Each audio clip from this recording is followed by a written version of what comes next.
मासिक धर्म की पौराणिक कथा। राधे राधे। आइए सुनते हैं मासिक धर्म की पौराणिक कथा। महिलाओं को हर महीने पीरियड्स यानी मासिक धर्म का होना एक प्राकृतिक घटना है, लेकिन समाज में पीरियड्स को लेकर कई मिथक फैले हुए हैं। ऐसा माना जाता है कि पीरियड्स के दौरान पूजा करने से महिलाओं को अशुभ फल प्राप्त होता है। पीरियड्स के दौरान महिलाओं को कई काम करने की मनाही होती है, जैसे रसोई में जाना, अचार छूना, पूजा पाठ करना या मंदिर जाना आदि। आपके मन में भी यह सवाल उठता होगा कि आखिर ऐसा क्यों होता है।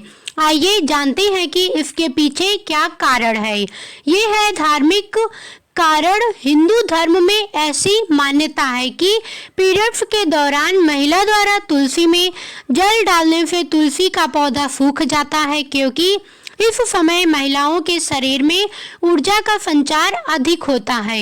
इस ऊर्जा को भगवान सहन नहीं कर पाते, इसलिए पीरियड्स के दौरान पूजा पाठ करना या मंदिर जाना वर्जित है। पीरियड्स के इतने दिन बाद करें पूजा। पीरियड्स के 5वें दिन आप बालों को धोकर पूजा पाठ कर सकती हैं। कई महिलाओं को 7 दिनों तक भी पीरियड्स होती हैं। ऐसी स्थिति में भी आप 5वें दिन बालों को धोकर पूजा पाठ में शामिल हो सकती हैं। अगर व्रत के दौरान हो जाए पीरियड्स, अगर आपको किसी व्रत के दौरान पीरियड्स आ जाए तो ऐसी स्थिति में व्रत को अधूरा ना छोड़ें। आप किसी और से भी पूजा करवा सकती हैं। इससे आपको व्रत का पूरा फल प्राप्त होगा। पूजा की सामग्री को नहीं छूना चाहिए। आप मन में मंत्रों का जाप कर सकती हैं। जानिए वैज्ञानिक कारण।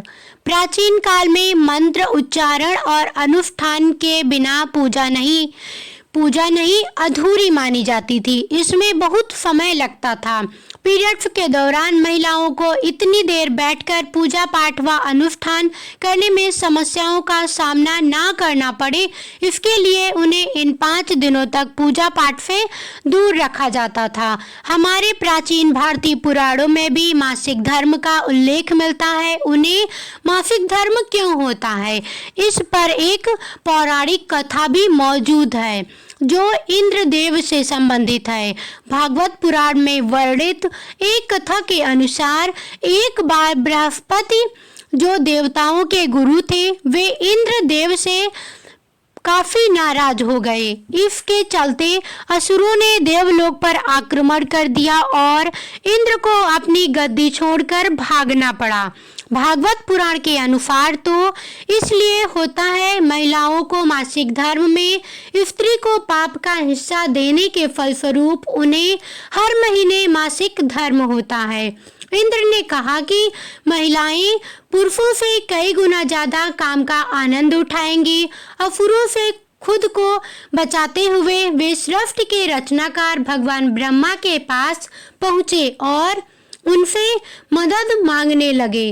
तब ब्रह्मा जी ने उन्हें बताया कि उन्हें एक ब्रह्म ज्ञानी की सेवा करनी चाहिए। यदि वह प्रसन्न हो जाए तभी उन्हें उनकी गद्दी वापस प्राप्त होगी। आज्ञानुसार इंद्रदेव एक ब्रह्म ज्ञानी की सेवा में लग गए, लेकिन वे इस बात से अनजान थे कि उस ज्ञानी की माता एक असुर थी, इसलिए उसके मन में असुरों के लिए एक विशेष स्थान था।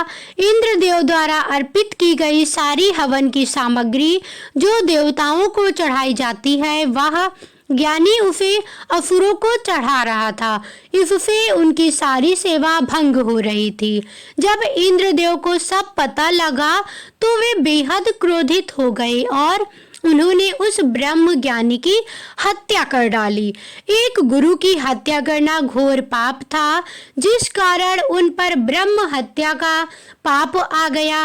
ये पाप एक भयानक राक्षस के रूप में इंद्र का पीछा करने लगा।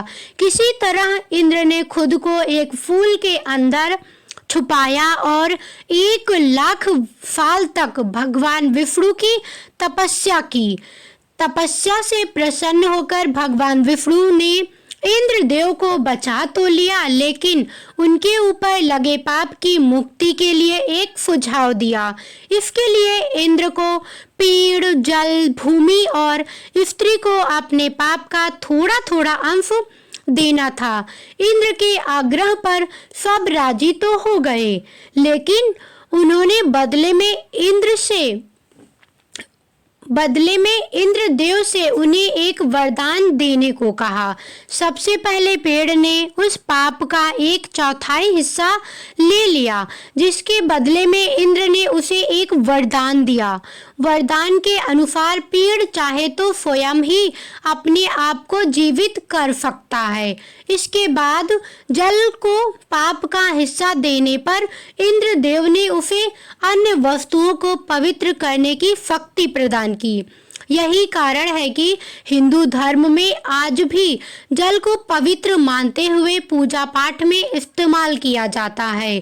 तीसरा पाप इंद्रदेव ने भूमि को दिया, जिसके वरदान स्वरूप उन्होंने भूमि से कहा कि उस पर आई कोई भी चोट हमेशा भर जाएगी। अब आखिरी बारी स्त्री की थी। इस कथा के अनुसार स्त्री को पाप का हिस्सा देने के फलस्वरूप उन्हें हर महीने मासिक धर्म होता है, लेकिन उन्हें वरदान देने के लिए इंद्र ने कहा कि महिलाएं पुरुषों से कई गुना ज्यादा काम का आनंद उठाएंगी। इस दौरान वे ब्रह्म हत्या यानी कि अपने गुरु की हत्या का पाप ढो रही होती हैं, इसलिए उन्हें अपने गुरु तथा भगवान से दूर रहने को कहा जाता है। यही कारण है कि प्राचीन समय से ही मासिक धर्म के दौरान महिलाओं को मंदिर जाने की मनाही थी। यह थी संपूर्ण मासिक धर्म की पौराणिक कथा। वीडियो पसंद आई हो तो वीडियो को लाइक, चैनल को सब्सक्राइब करके कमेंट में हरे कृष्णा लिखना मत भूलना। धन्यवाद।